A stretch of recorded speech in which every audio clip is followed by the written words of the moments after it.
Refined palm olive ऑइलचा वापर करून बनावट पनीरचे उत्पादन करणाऱ्या अंबड लिंक रोडवरील कारखान्यावर धाड टाकून अन्न व औषध प्रशासनाने 1 लाख रुपये किमतीचा साठा जप्त करण्याची कारवाई केली आहे। अन्न व औषध प्रशासनाला मिळालेल्या गुप्त माहितीच्या आधारे अंबड लिंक रोडवरील मोरेमळा लक्ष्मण टाउनशिप येथील अशोक जितलाल यादव यांच्या मालकीचा messrs Teesta crepe care private limited या कारखान्यावर धाड टाकण्यात आली। या कारखान्याची तपासणी केली असता तेथे रिफाइंड पाम ऑलिव्ह ऑइलचा वापर करून पनीर बनवण्यात येत असल्याचे आढळून आले। त्यामुळे तेथील paneer, refined palm olive oil, mix milk या अन्न पदार्थांचे नमुने घेण्यात आले। या ठिकाणी 46,560 रुपये किमतीचा 194 किलो पनीरचा साठा तसेच 14,960 रुपये किमतीचा 88 किलो रिफाइंड पाम ऑलिव्ह ऑइलचा साठा आणि 44,940 रुपये किमतीचा 1,498 लिटर मिक्स मिल्कचा साठा असा सुमारे 1,06,460 रुपये किमतीचा अन्न पदार्थांचा साठा जप्त करण्यात आला आहे। अन्न व औषध प्रशासन सह आयुक्त संजय नारगुडे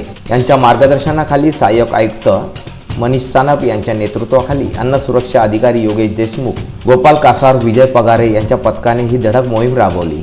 जावेद शेख, मी नाशिककर न्यूज, नाशिक।